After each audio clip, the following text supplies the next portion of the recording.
Welcome to our program today, and thank you for joining us. I'm Professor Larry Jacobs.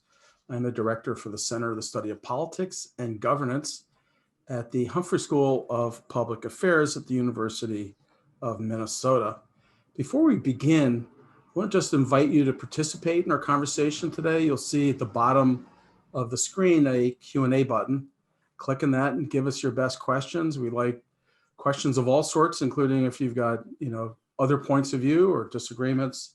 That is a very important part of the conversation we're going to have today, and we'll get to as many as possible.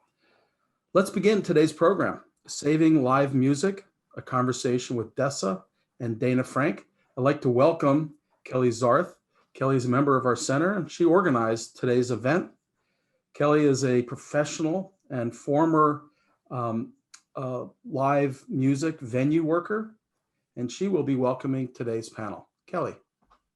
Excellent. Thanks so much, Larry. And thanks to everyone for joining us. I am incredibly thrilled and honored to present this all-star panel today.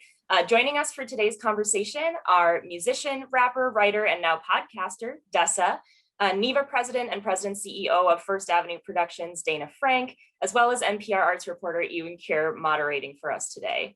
Dessa has made a career of bucking genres and defying expectations.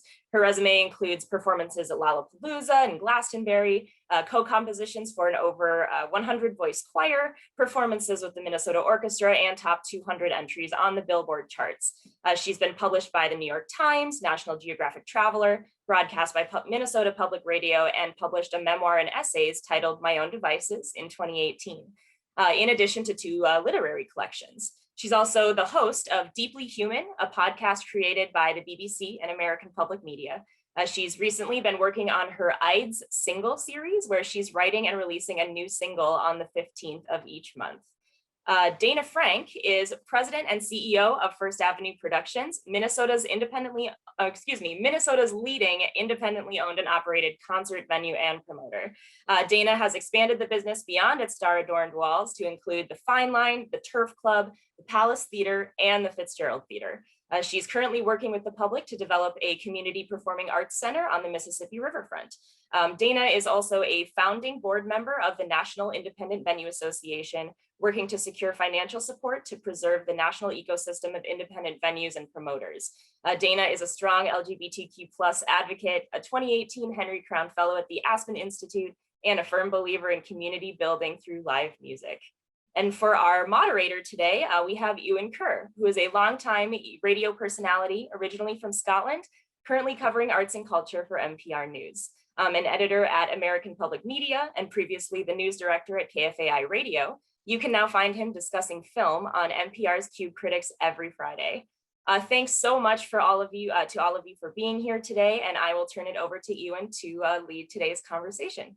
Euan? Thank you very much, Kelly. And it's great to see Dayna and Dessa here to talk about a hugely important subject. But I'd like to start with maybe a little history, take you back, whatever it is, 14 months. And I read somewhere, Dayna, that you talked about how the music industry, or at least your part of the music industry, had 3 hours to close down. Take me through what happened that day as you realized that this pandemic was really going to have a huge impact on what you do.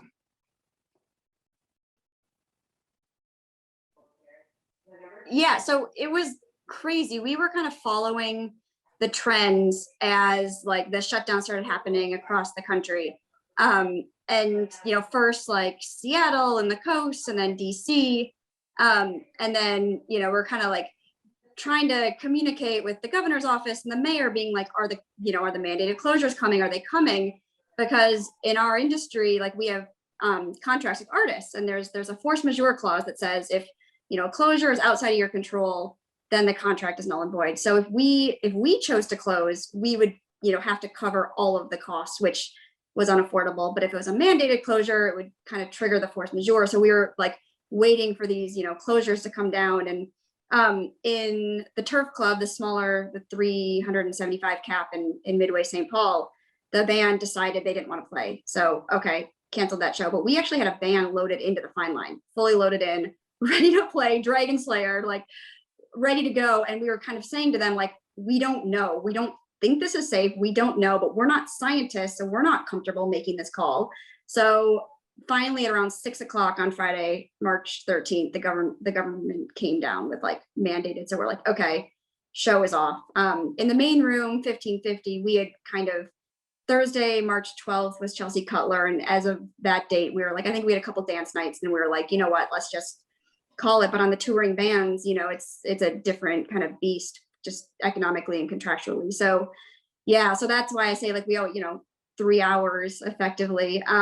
And then it's funny, I was just in the First Avenue office yesterday and it's like a time machine because you walk in, it's like calendars from March 2020. We still had like, I should grab it, the flyers from our 50th anniversary show with Nico Case, like sitting in the marketing promo office, like ready to go out. Like, because if you think back to that time, it's like every single other person that you saw or came into contact with was potentially like gonna kill you, right? So it's like immediately like get to your houses, don't socialize, don't do anything. And so, you know, we really prioritize health and safety. So we were like, don't go to the office. Like we had a Google Calendar where we had like one person scheduled to go in at a time. But for the most part, everything is like exactly like, you know, hoodies over chairs, like everything is exactly how it was. So we have to now get back into the rebuilding process. Well, let me turn to Dessa and have you cast your mind back. And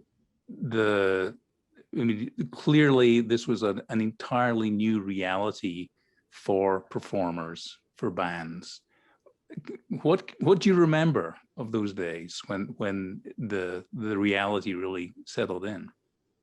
Oh, vividly. I mean, for me, there was kind of a similar like last minute down to the wire scramble, and that I at that point had been in London recording the podcast that was mentioned at the beginning of the show.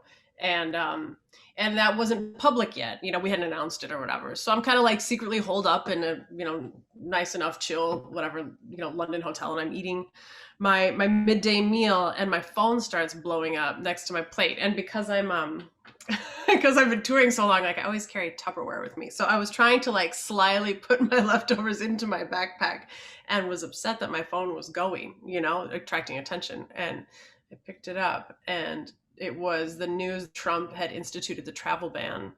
And so like every other, I'm sure, American abroad, you know, it began kind of a frantic, like turn your data roaming on and try to figure out how to get home safely. And what is safest? You know, should I camp out in a London or wherever, like, you know, find an Airbnb? Is it responsible to get in an airplane? Is it not? So the first kind of jolt, what for me was a logistics. And then secondly, as Dayna mentioned, is trying to figure out like, what does this mean for all these contracts anyway? But I think by the time I started Googling flights, which was about 3 hours later, they were $10,000 for a one-way trip home. I lucked out and did not have to pay that, but it was just, you could sense the mad scramble of it all, you know, as prices and skyrocketed and phone lines were too busy to get through. Mm-hmm. But then what about your colleagues in the business? I mean, you must have been hearing from other musicians, other singers, other composers. I mean, what was the sense? Yeah, so you're right. I mean, that was the first afternoon, was where do you put your body, you know, to sort of ride this out. And then I think like afternoons 2 through 350 was trying to figure out how to navigate the reality that, you know, a lot of musicians at my level, so like you won't see me on like a Sprite ad or anything, or on a billboard in all likelihood, but I do make my living, you know, I live like an adult, you know, like comfortably enough.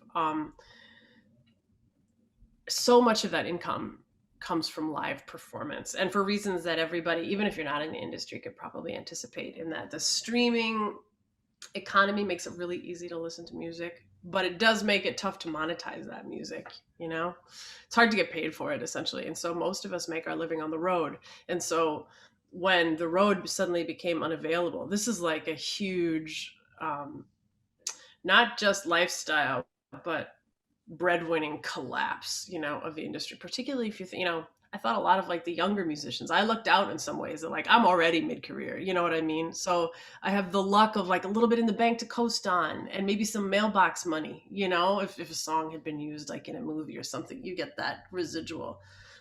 But that's not just a measure of skill. That's just because I was lucky and happened to already be here when it hit. So I thought a lot about those young artists who'd had their first main stage show booked, you know, or their first big tour booked. And that's such a risky time of life in this business. You just really don't have anything to fall back on. And so I think like going through like the Venmo history in my phone, you could see this constant like network of small amounts of money being traded hand to hand, trying to figure out like who's short on rent, you know, before those like unemployment programs and and some of the federal grants came through.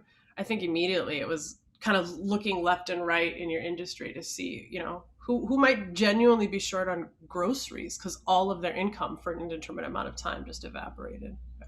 I mean, I think a lot of people. I mean, I'm of a certain age, having grown up in the 70s and 80s, and had this idea of the music economy. But I don't think a lot of people understand about the complete. Well, I would, maybe turmoil is the wrong word, but things have changed so markedly as to how people make a living through performance, through music.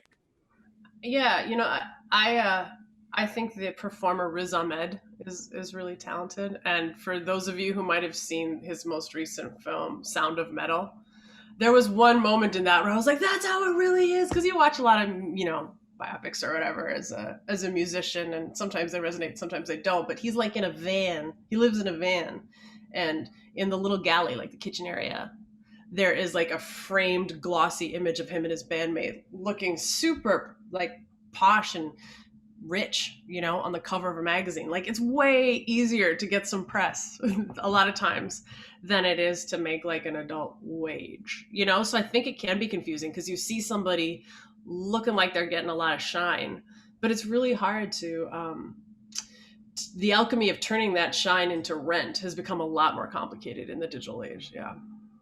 So let's kind of jump forward to the present. And Dayna has been involved in this national initiative to try and help shuttered venues. But before we talk about that, can we talk about what the situation really is? I mean, the temptation is to say how bad is it, but what is the reality now? Let's start with the venues. Most have been completely dark for months. How many are going to be dark forever? I mean, what's your sense, Dayna, of how things are out there?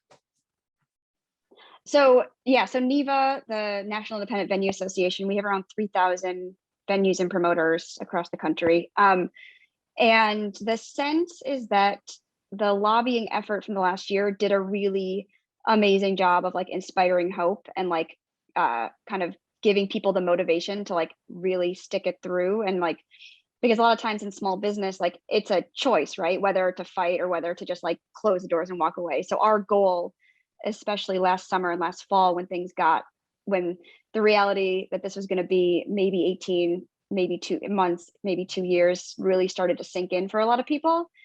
There were a lot of people that just didn't want to do it. So our job, as we saw it, was to like inspire people to like keep going and like don't give up, because you know, once you lose these venues, like you lose them forever. You don't really find like another, you know, young, scrappy, you know, well-resourced yet still authentic person to come along and like take them over, especially since, you know, the kind of dire circumstance that a lot of us are in is you find an abandoned building in like a, you know, downgraded neighborhood or whatever, that's affordable because our business model like has no margins. It's super high risk and super low margin. And so you find these places that people don't want, and you build it up and you build up your community and you employ people and you put everything into it, and then you become a destination. So it's where people want to hang out. So then the condos start coming, and then restaurants, et cetera. So a lot of people that are decades-long businesses were in that situation where it's like, oh my God, I can't pay the rent. And the landlord like can't wait to get rid of them, right? Because they know that that space is like worth, you know, 5, 10, 20 times more in some circumstances. So sorry, a long answer to be like, we really were able to inspire people, like saying like, no, this grant program is coming, just hold on. And we're at the stage right now, getting back to your original question, where we're still waiting for money to be dispersed. Everyone is decimated, but they are still optimistic. And so we're hopeful that the grants will start getting dispersed at the maybe this week or next week. And then the rebuilding starts, right? So like you got to rehire, like people don't have staff, right? We'd love to be booking shows, but like most places that aren't kind of First Avenue type size, history, et cetera, like they maybe have their owner, maybe the owner's wife, and like maybe one general manager on staff. So people have to rehire, they have to put their COVID safety protocols, like, you know, so there's a lot of like optimistic decimation. Does that make sense? It does.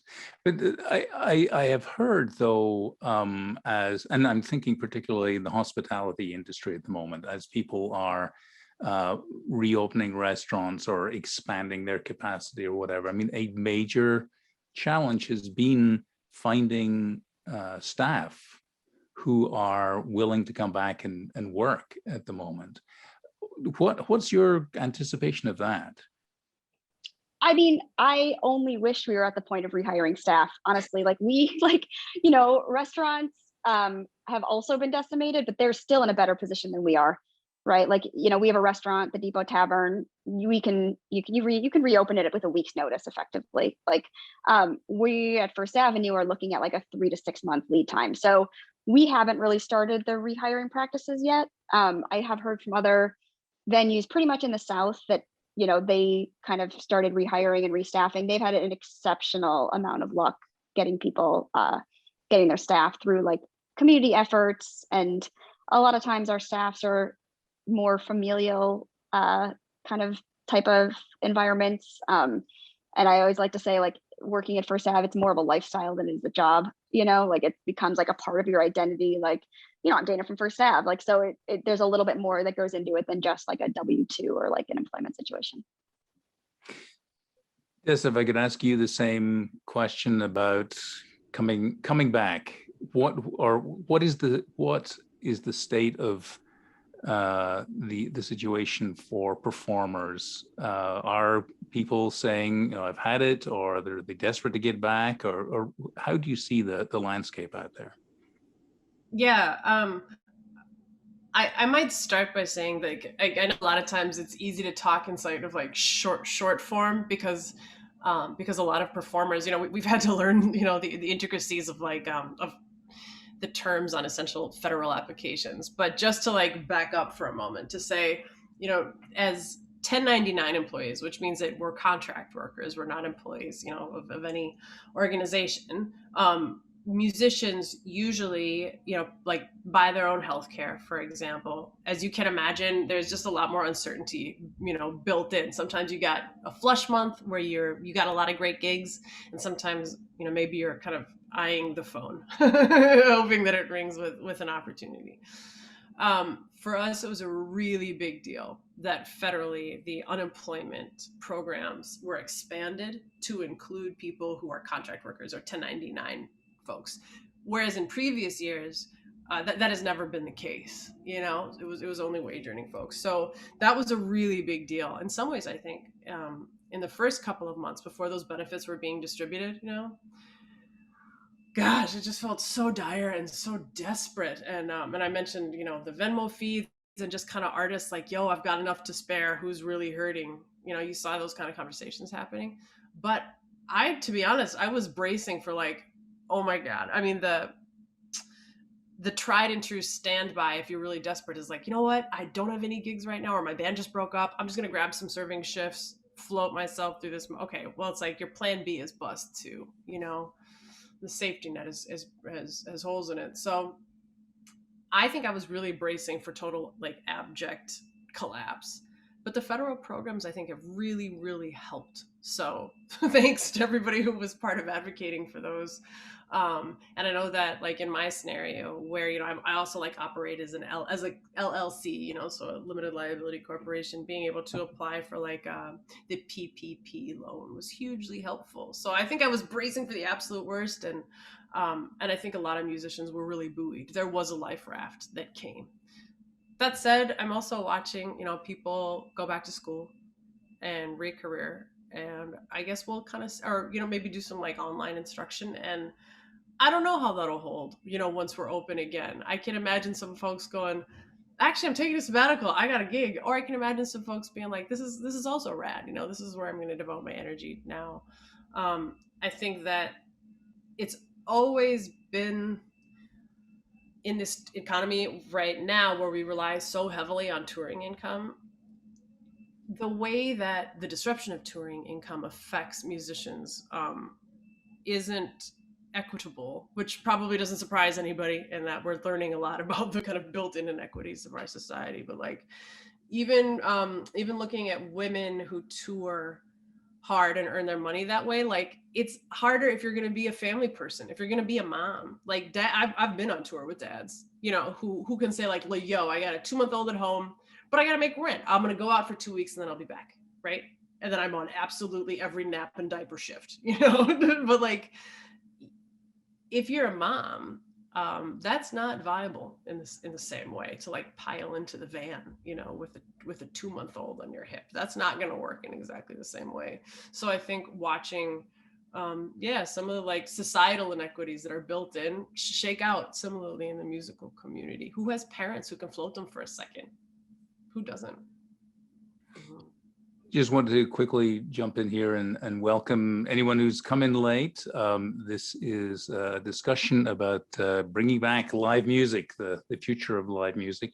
We have Dayna Frank, who is the CEO of First Avenue, and we have performer, writer, composer, singer, so many titles, Dessa, talking about their experiences over the last few months.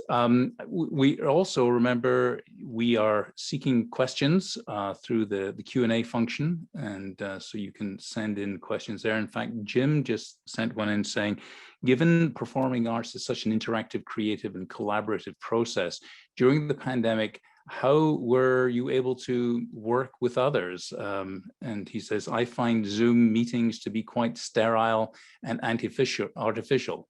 I would agree with that, actually. But I mean, Dessa, you have been hard at work creating music.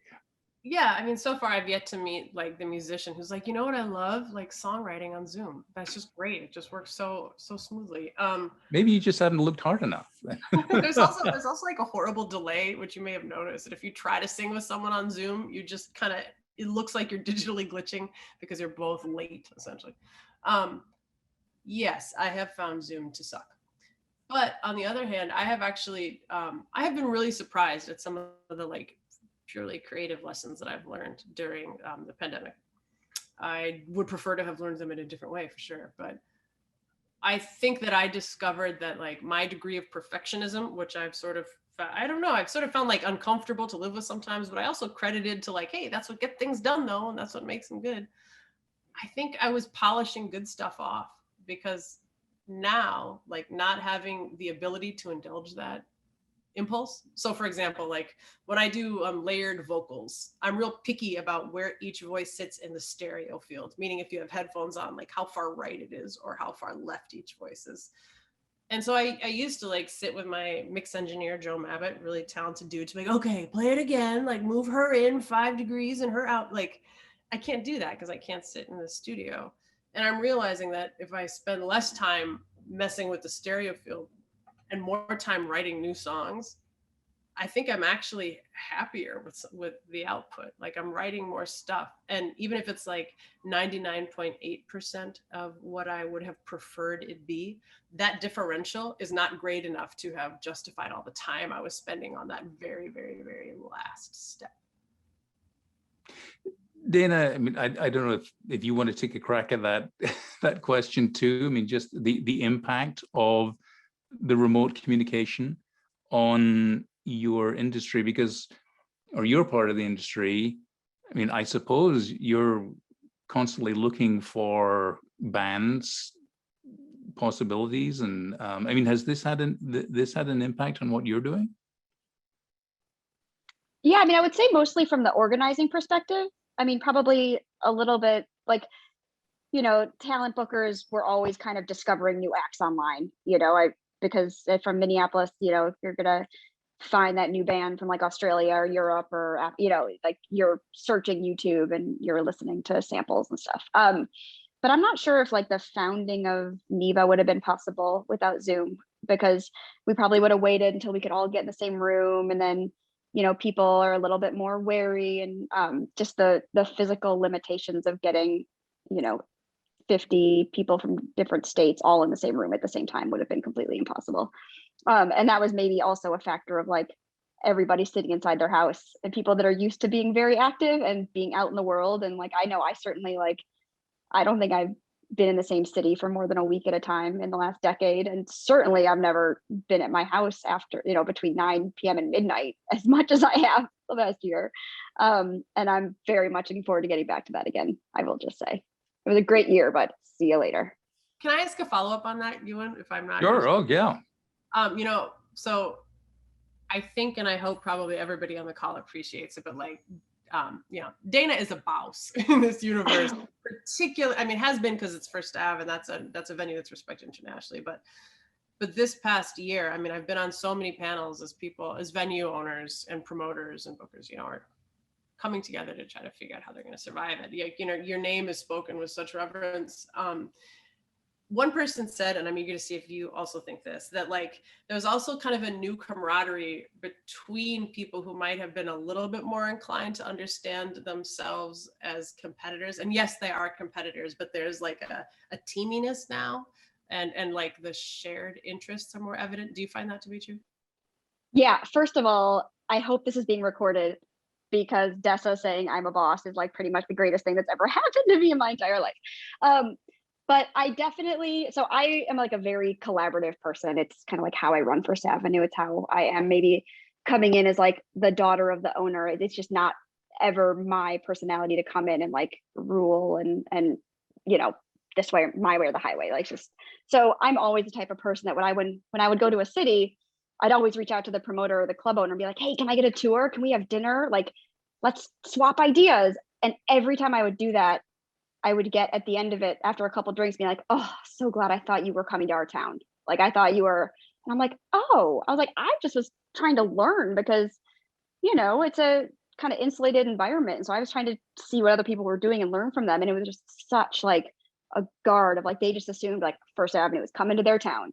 And so in the last year, that totally broke down. And so certainly the ability to have these conversations, as stupid as oh, we want to get rid of Xing hands because people are annoyed at it. What's your solution? Before, it would have taken a deep relationship to get people to share ideas. And now I have, 100 people I could call and be like, oh, you can't wand anymore, right? What metal detectors are you buying? It's the nuts and bolts of running a business, right? So though absolutely those barriers have been broken down, and I'm really hopeful that it'll lead to a better, more equitable, because the more ideas we can share, the better we can all do. So I was hoping that we could maybe, and I think the reason why the Center for the Study of Politics and Government actually asked for this discussion was to talk about the work of NIVA and the way that you were able to liaise with the federal government to produce this amazing program, which is, we believe, about to pump a whole lot of money into shuttered venues. But Dayna, tell us about how that came together. Who were your allies? Was it an easy sell at the federal level to say, this is an industry that really needs support? It's interesting because we had never lobbied before. Our industry as a whole, we had no trade association, we had no lobby, there was no PAC, there was none of that infrastructure. And so we really came to it with no chip on our shoulder.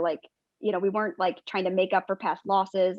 There was no ego to it. It was all about saving the industry. So we had done, when we were okay, we need it, and a lot of this was me being a little bit oh, I know First Avenue and I know the relationship we have in Minnesota, but knowing that this is a global issue and the solutions are going to have to be federally, I was we got to gather up all the First Avenues, in all the towns, and so that we can amplify our voice.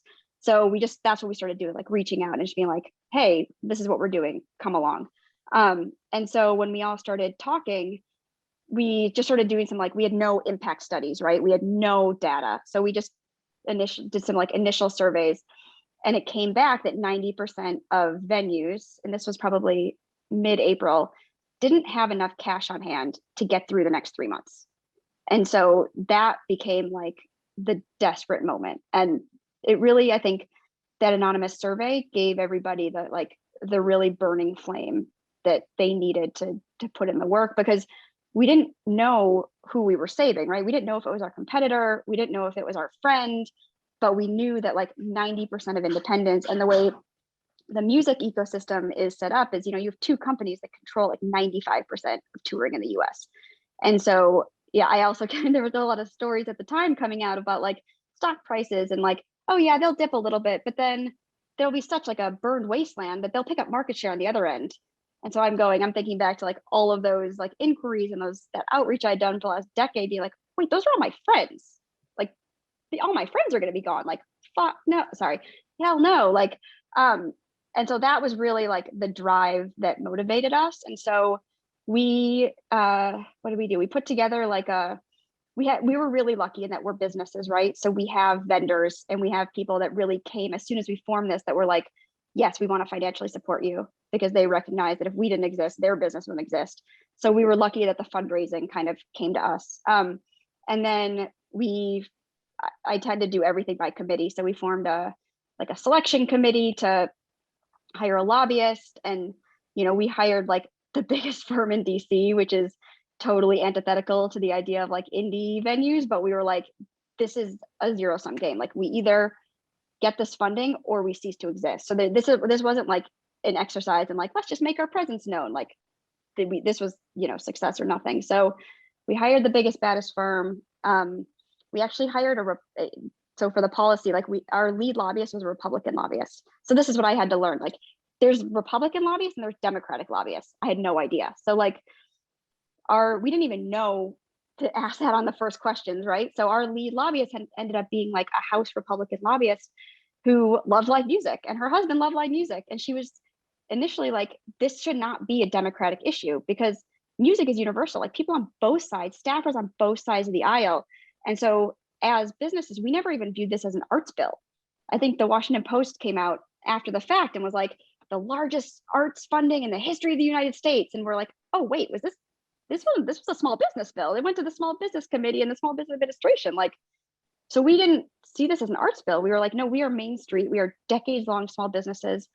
When we built our coalitions, we didn't build it with like the operas and the orchestras and the arts community. We built it with like the chambers of commerce and the hotels. Like I remember one call I was on with Kevin McCarthy, and we went in with the Republican leader in the House. And we went in and we discussed with the Bakersfield Fox Theater, the restaurant next door, the hotel down the block, and the Chamber of Commerce, all advocating for venue funding, because they said if the Fox goes away, all of our businesses go away. So that was our angle. And so our initial support came from John Cornyn, the Republican side. And the only reason this bill happened was because of Amy Klobuchar. So I want to give her a special shout out, because she really just made it happen and became the most unbelievable advocate. So that was a very long rambling answer, but that's kind of how we did it. Were you surprised at who came to help you? I mean, what was in it for the politicians?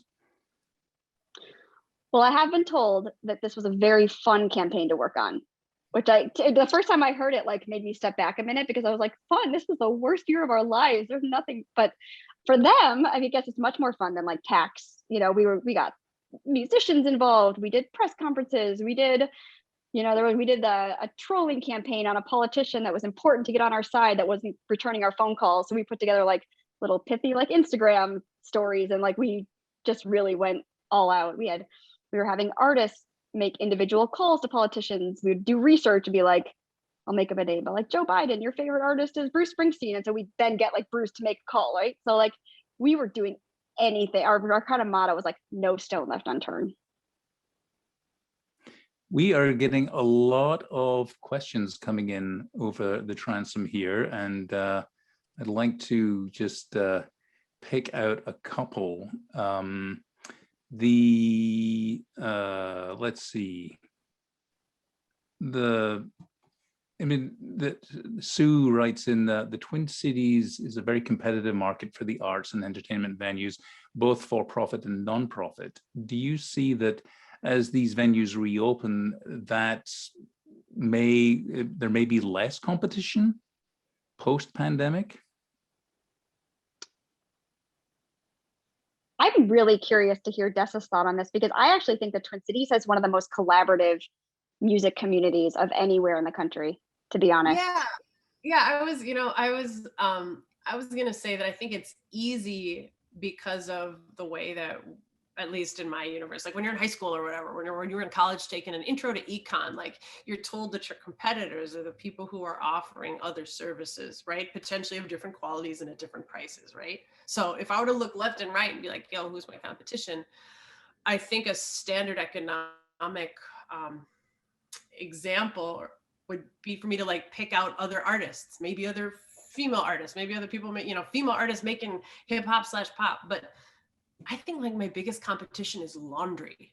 Like it's convincing someone that it's worth getting in their car and coming to the show. And so I don't actually think that my biggest competition is in other artists.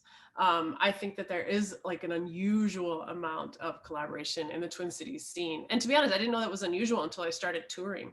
I think one of my friends had to duck a beer can that was thrown because in other cities they're particularly like cross-genre collaborations aren't as common as they are. And that might be a product of the fact that we don't, we are so independent minded. We've got independent labels, we've got independent venues, we've got independent brokers. So we kind of forge alliances as they help and serve. And also maybe to just make clear a point that was definitely implied, by what Dayna said, but just from the artistic perspective, when we talk about that kind of market share of these like big two conglomerates that own a huge slice of the pie at the moment.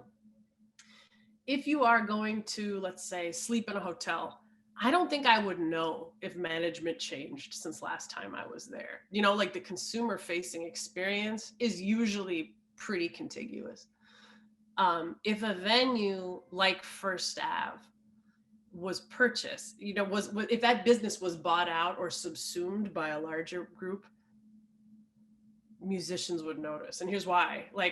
So Sonia, who has been a longtime booker at First Ave and runs the a lot of the artist communications on a day-to-day way, for calendar scheduling and stuff. I've sat on panels with her talking about how she makes that selection process. You can be a great person who's a funny hang. You can be great at what you do, make great music, or you can promote hard and fill the room. And any two of those three, I've heard her say on some occasions, will work. I can promise you that's not the conversations happening backstage at Live Nation. The conversations backstage are, and I've been told this sometimes, like we're a Spotify booker by a couple of festivals, meaning I'm not gonna listen to your music I'm just going to look at your Spotify count. It's much more interest in profit margins than there is to the kind of double bottom line of also fostering a culture of art and community. Everybody's got to make rent. That's how it works. But there's also like a genuine interest in art, and for a lot of independent bookers. And from stage, we see that not only just by being on stage, but like, yo, I know that that's the window from the booker's office and I can see them watching because they want to catch a song because they care about the show, and this industry, if it was run by those couple of major players, is going to be a lot more about industry and a lot less about art. I wanted to ask about, this is of course a three-legged stool. We have the venues, we have the performers, but of course there's also the audience. And looking from my perspective, perhaps the most important part, the audience, we've seen that people are really eager to get out, get back, at least some people, but also, just looking at say, movie theaters, where a lot of places have been open for a long time, but there's a lot of people are preferring to watch from home still. I mean, what is your sense as to what the audiences are likely to want or likely to do as things reopen? And Dayna, are you thinking you're going to get your doors trampled down, or what's going to happen? Like everything, I just want to hear what Dessa has to say. No, I mean, our ticket sales are really strong. I mean, humans have been gathering since there were two people in existence, right? Like, I don't think that this is a business that is at risk of, a transform. Like, I don't think that pandemic exposed like a flaw of the live music experience. I think there was a pandemic that said that people couldn't gather for the sake of public health. And as soon as the public health vaccinations and it becomes less of a crisis, then, people will always want to go back and gather. I mean, there's nothing like being in a room with somebody you love, hearing a very singular, unique experience right in front of your eyes, right? I think it's a live theater and live arts and live music, and it's just a different experience, I think, than, an anonymous theater, for instance, for the movie comparison. Yeah, I'd second that. I mean, no, I'm sure that if there was like a cinematographer on the call, like this is the point at which they like throw their laptop into the ocean. But I do think that there's a more similar experience of watching at home, recorded beautiful work, although it would be better to see at scale, on the big screen. The difference between listening to a recorded song and being in a room with the artist performing it live and with other people who are feeling the same way, and you can look left and right and see that. I do think there's just a wider difference between those two to the live arts. I would say that as my conversations, with my friend and manager Becky and my agent David, as we're like getting down to the real, like, dude, are we opening up again? Are we doing this? Are we getting back on the road and looking at spreadsheets and dates and pulling up like dusty maps and like, oh yeah, how long is the drive between whatever, Omaha and Denver? I will say that I do think that there are some regional differences, that I think that there is an eagerness in some parts of the country to really get back in at full capacity and some that are going to be more cautious. I also think it's changing really fast. The way that I felt last month was really different than the way that I feel now after my second shot. I think the vaccines have really, really, really, really changed the entire framework.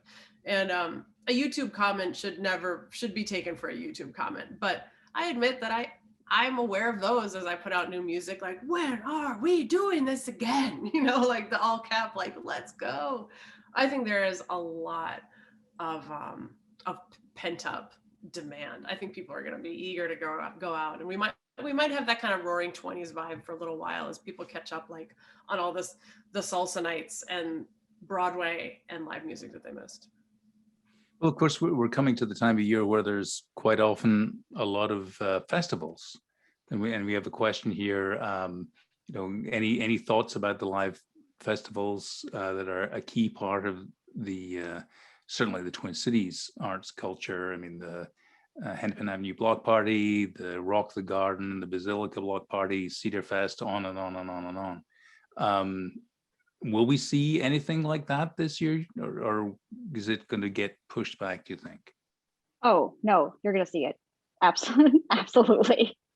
Yeah, I think so. And in some ways it feels kind of, I don't know, it feels like sort of a nice on-ramp, if that makes sense, back into live music, and that we just happen to be entering this like phase of reopening in the warm summer months when we can do some of like the outdoor listening together. And then in the fall, as as Dayna said, with the longer lead times that it takes for enclosed spaces to like turn the key on again and get the thing running. I think it's going to be a really nice re-entry to start outside, and then as the weather cools and venues are back up and running, to like re-enter those venue spaces. Yeah, I can tell you, like, our plan, we have a couple Pride events scheduled for July. We're just gonna go for it. Like my theory is that, first out, like, we don't want to be the first place to open. Like, we want people to have gone, maybe eat at a restaurant first, go to a birthday party, dip your toe in, get comfortable, and then when you're ready to go to shows, we will be open and ready to for you to have the best night of your life. That's my theory. I must admit, I was talking to someone at a venue in town who is considering an outdoor event this summer, and there was questions about, well, do we have to mark out circles where people stand? I mean, how do you see that playing out? Will there be rules like that to maintain social distancing, or is that going to be a venue by venue thing? I mean, not by government mandate. I guess if the venues decide to do that, right, that's everyone's choice. But as of May 28th in the state of Minnesota, there's no distancing requirements, and there's, as of July 1st, or I think July 1st or 70% vaccination, whichever comes first, there's no masking. So again, if venues choose to do that, for sure, but the CDC even said that is not a requirement. So we're following the science at First Ave. And I know that from my perspective, so right now I'm in New York, and the mask mandate lifts really shortly as well here. I would say that, like, in chatting with other bands who are starting to get on the road or make plans to get back in the van, that there are some changes that I think that bands are considering, at least, and maybe we'll see how they actually work in practice to see if they maintain them. But some of the ideas that I've heard are like, are there going to be requirements for crew? My crew, because I'm a small indie artist, is very small, but that might mean like a merch seller, or if I were traveling with like a sound tech, it has never occurred to me in the past to ask anything other than like, yo, have you sold too many drugs to get into Canada or whatever? So asking that kind of question, are you vaxxed, and doing that. The other thing is that at least one band that I spoke with is thinking about trying to limit the amount of social interaction that happens at the merch booth. So they might do an app that allows people to like buy merch beforehand and then pick it up. So you're essentially doing like within the venue, like a curbside pickup, as opposed to kind of like waiting in those snaking lines. We'll see if that holds. I don't know. But those, for me, both of those were really new ideas within the past week as these conversations just get started. One of the questions that's in the Q&A here is from Josiah, who asks for Dessa. I mean, touring in the past has been done in a pretty standard way. Other than checking vaccination records, do you see major changes in the way that you will be touring in the future? To be honest, it was only on the call that I had yesterday that this other band mentioned the app where you can do merch for. It hadn't even occurred to me. I was like, oh, right. Like, to me, that's been such a big part of an indie artist, to be honest, is like, we make a good chunk of our change at the merch table. It's also just like, that's where all the snapshots happen. Like, that's where you actually are communicating, with a lot of your listeners and stuff. So, I would say that in the past, like the most fastidious of us, I thought it was clever, was like when you were done rapping or before a show, you would unscrew the capsule of your microphone. So it's like that kind of little, miniature chain link metal dome. You'd unscrew it, it comes off, and you set your mic carefully aside. And then you order a couple of shots of 151 from the bar. And you just put you're disinfecting it in alcohol, essentially. And we used to do a little stuff like that, carry your own mic so that you're not swapping stuff. But I will admit that touring, it does feel like it's, at least at my level, it's such an intimate thing, right? That I think our best bet is getting everybody vaccinated, because we're sitting shoulder to shoulder in the van. It is kind of like a 7-legged potato race or something. You're just really almost touching each other at all times when you're on the road, at least in transit. So, yeah. That's what we'll like to hear. We are building some bigger green rooms at First Ave, because if you have ever been backstage at First Ave, you know that there's you're basically sitting on each other's lap. So we're going to put in a shower. We're going to do the thing. Oh my gosh. I know the first text to my manager after this call, they're doing a shower at First Ave. Yeah. But won't that change everything? It will just dilute the experience? No, never. Last question. Yeah, I strike my answer. I don't know. It's a new world. It's okay. It'll be thoroughly well aged within the first week. I guarantee you. There'll be some stickers and it'll smell like smoke. We actually have a question from Istanbul. And Idil, I hope I'm pronouncing that right, says, since the pandemic and being able to connect virtually, do you think that live shows will now tend to include a live stream to perhaps, cater to that international audience through some virtual connection? I mean, what live streaming, what is going to stick, do you think, Dayna, as a result of the pandemic? Yeah, I mean, we've always seen live streaming. We did a little bit through the pandemic, like basically when artists would ask us to, we would do it. We kind of didn't go out of our way. But we kind of always saw it as like, oh, this will be a nice ancillary, right? Like if the band, like we're fully equipped at this point. So like if the band would want to, throw some tickets on sale for $5 or $10 or whatever. The way we see it happening, and this is just an opinion, but like a band might choose like the first or the last show on the tour, or their hometown room, or some room that's special to them, put that up. I'm not sure you'll see like a geo-targeted like 20 shows become available from the same artists, but I think it's an amazing option for people that are either under too young to go out, or too old, or physically disabled, or international like that. But I don't ever see it like replacing, like I can't see like, oh, should I go 10 miles to First Ave, or should I sit at home and watch the show? I guess I'll just sit at home and watch the show. That's how we see it playing out.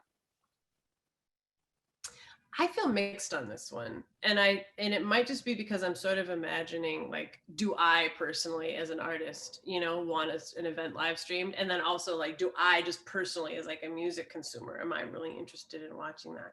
At the beginning of the pandemic, I did like a just super, super, super low budget, lo-fi weekly show that I live streamed from my apartment, just like on Instagram or whatever. And I called it Show of Force Majeure, and kind of honoring all the contracts that had gone bust. And there was some things that like I think a lot of artists learned. One of them was sort of putting out a welcome mat for international listeners, and sort of being like delighted and surprised, like, yo, look at how many countries tuned in, even if it's only like 300 people. You know what I mean? Look at how many are from really far away. That's cool. This feels sweet and fun and connecty.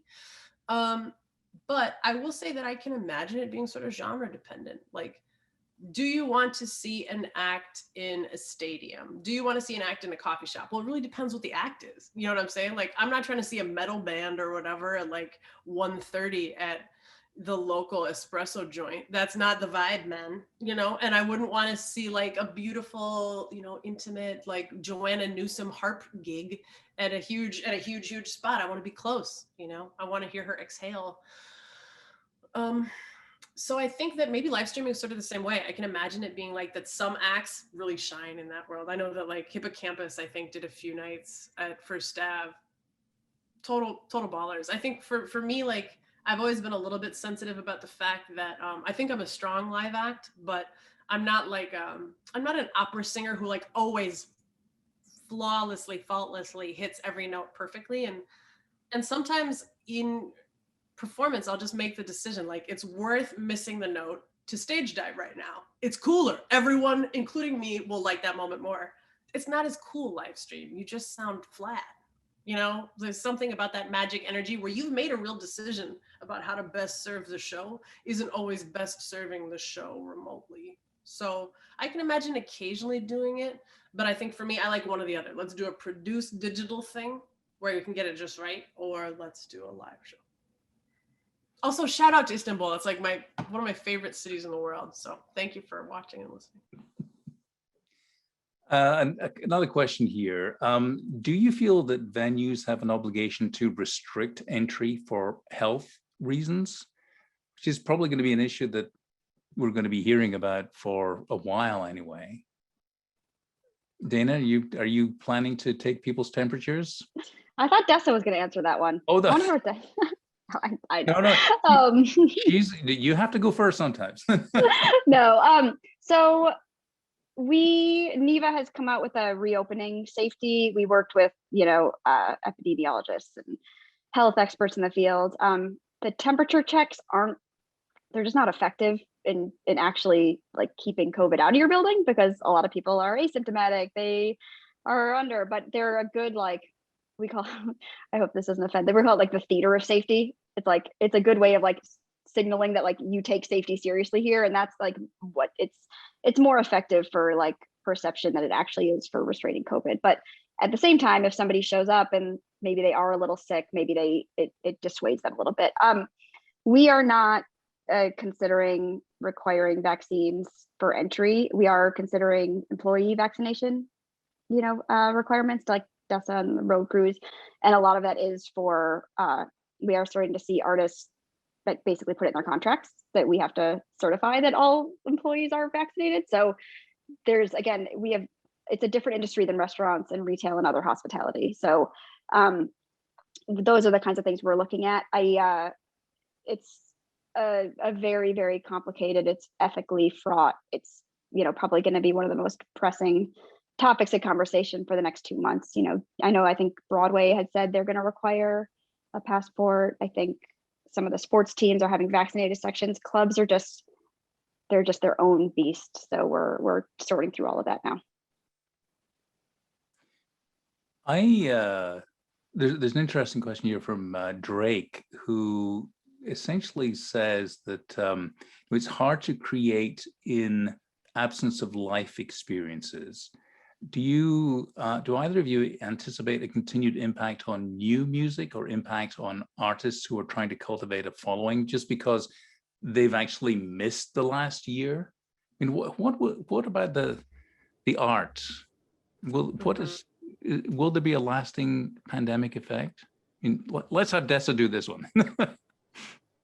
I sort of guessed wrong, I think, on this. Like, I did a little bit of just anecdotal research on it as I was preparing to write an essay about like how the pandemic was affecting artists for the New York Times Magazine. And I wrote like the distributor that my label works with just to say like, hey, have you noticed that there's been like a dip in the submission of new music, or what are your numbers like as compared to last year? And I think that because this pandemic came at a time where home studios are so common, we have experienced artists are still able to create things in a way that if it had hit maybe 20 years ago or something, before everybody had like a microphone in their closet and Pro Tools on their computer, I think we would have found like a really big slog in the creation of new material. But because those like consumer-based tools have been largely available, I don't think there's gonna be I don't think we're still waiting for like a fallout. We're like, oh, I guess there's nothing new,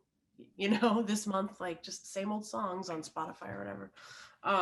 I think people have stayed creative, and I think even if there was a couple of months there certainly was for me where just the ambient adrenaline and fear was like too overwhelming to want to like sit down and listen to a beat and rhyme anything. And I didn't want to write about Clorox. I didn't want to write about that lived experience.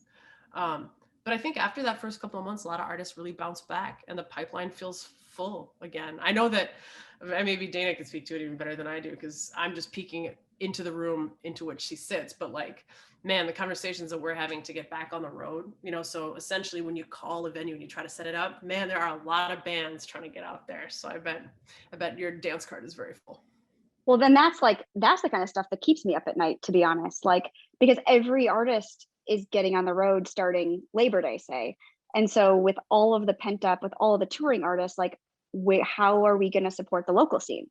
So if you have those artists that have been in their room recording new music and they're ready, I just think doing that live show is so important for an artist and obviously I'm biased, but to develop your voice, to see how it plays, to get that firsthand interaction with the audience. So that's that's the kind of stuff that is stressing me out these days. Okay, how are we going to have enough slots? And how are we going to support the local musicians who need that to nurture their fan base and their creativity? Because our calendar it's fucking booked. It's 16, 18 holes deep sometimes. And so we're now looking okay, we need maybe we're looking do we do early late? Well, that's not good for the performer because then you want that fully dedicated staff and that experience, and you want to play at 8, you don't want to play at 6. So those are the kinds of things again that we're also trying to sort out now. We are running out of time here, and I would be remiss not saying, if you do have some music that you think is really good, you should send it to my colleagues in the Current, because they're always looking for stuff. So, but thank you very much. This has been absolutely fascinating, and I have learned a great deal. So Dessa and Dayna, thank you very much.